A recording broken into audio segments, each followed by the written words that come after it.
napakadali magpadala ng eroplano eh. Sa totoo lang. Maayong adlaw kaninyong tanan ug hinaot nga anaa kamo sa maayong panglawas karong adlawa.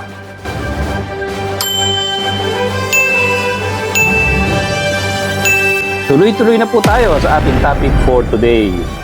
She said that napakadaling magpadala ng eroplano. She mentioned a friend na nakauwi daw from Dubai. Diyan ang problema po sa mga hindi nag-aaral at hindi nag-iisip.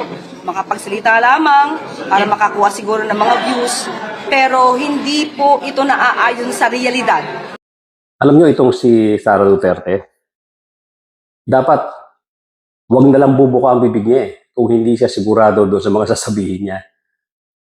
Nagmumukha lang talaga siyang tanga, lalong nahalata yung kanyang kahinaan ng ulo. Hindi niya alam ang mga pinagsasabi niya. Ang importante lang sa kanya, exposure. Ang importante lang sa kanya, makita siya sa media consistently. Kahit na ano pa ang sabihin niya. Kahit na magmukha siyang tanga, magmukha siyang napakahina ng utak. Kagaya na lang nitong sinasabi niya tungkol sa kaguluhan sa Middle East. At napakadali daw magpadala ng eroplano. Kinukumpara niya yung ginawa daw nila noong panahon ng COVID na kung saan yung mga na-stranded dito sa Manila, ng mga taga Davao, ay pinadala nila ng eroplano. Nagbayad lang sila sa commercial plane at pinadala yung eroplano at sinakay yung mga tao na gustong umuwi ng Mindanao o ng Davao. Hindi ganun kasimple yan, Sara Duterte. Hindi mo naintindihan ang mga pinagsasabi mo. Itong si Sara, ito yung iniidolo nila itong mga abogadong matatalino, gaya nitong si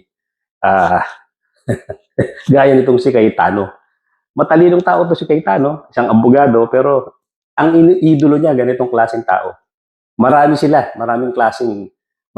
mga nag-idolize dito kay Sara Duterte na mga matatalinong tao.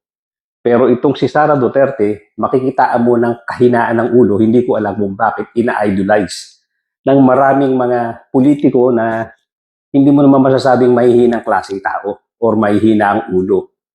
Isipin yung suggestion nito na napakadali daw gawin. Yung pagpapadala ng eroplano at para maiuwi yung mga na-stranded sa Middle East. Unang-una, alam mo ba, Sara Duterte, kung ilang milyon ang mga Pilipino diyan sa Middle East? Alam mo rin ba kung ilan yung mga gustong umuwi? Yan ang mga dapat mong malaman muna. Para alam mo kung ilang eroplano ipapadala mo. Alam mo rin ba na kung saan mismo yung putukan, yung gera, diyan sa Israel mismo, kung saan binobomba ng Iran.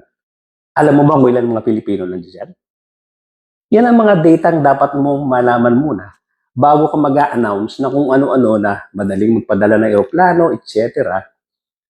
Mahahalata na ikaw ay nagsasalita lang para lang sa promotion ng sarili mo, para ipakita lang na ikaw ay nagmamalasakit kuno, na hindi naman talaga makatotohanan ng mga pinagsasabi mo. Alam mo, napakadali magpadala ng eroplano eh. Oh my God! Sa totoo lang. Alam niyo ba nung COVID na panahon, madami ang na-stranded na mga tiga Davao City dito sa Manila. Napakadali. Nagkontrata kami ng commercial airline. Sabi namin, isasakay namin sila lahat, babayaran namin kayo using COVID funds. So, ilang beses namin ginawa iyon.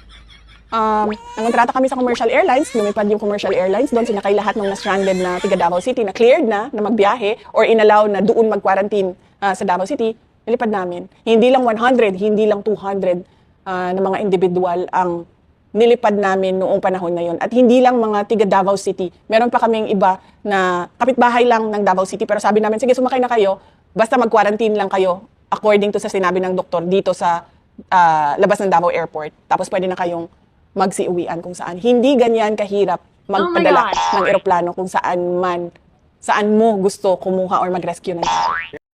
Alam mo ba dyan mismo sa Israel, nasa around 35 to 50,000 Filipino, overseas Filipino workers ang nandiyan.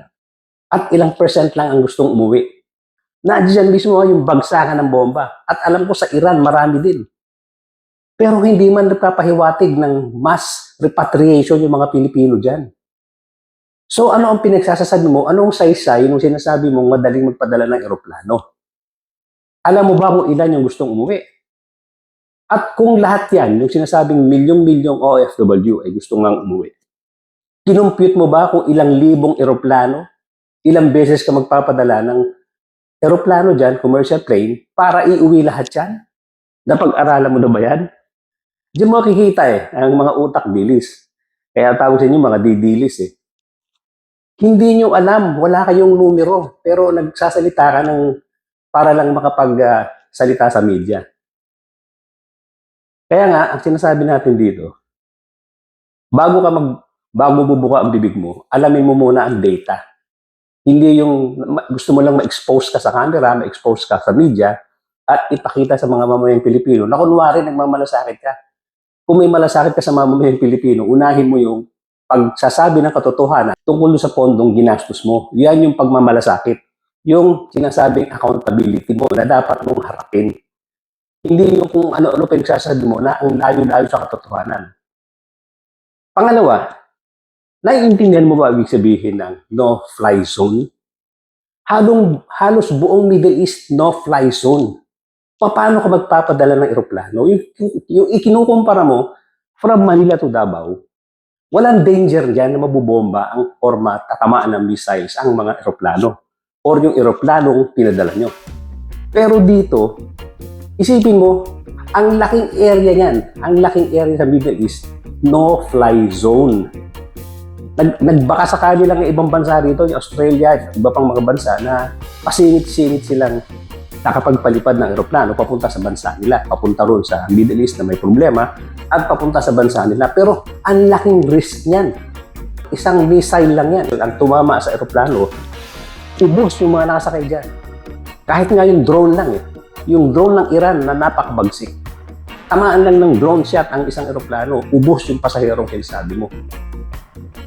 Kaya, again, sasabihin ko, Sara Duterte, hindi makatotohanan na pinagsasasabi mo. Walang basihan at wala kang datang hawak para magsalita na magpapadala ka ng eroplano, ilang libong eroplano ang papadala mo. Dahil kung tutuusin, kung talagang gustong magsiuwi ng mga Pilipino, milyon yan.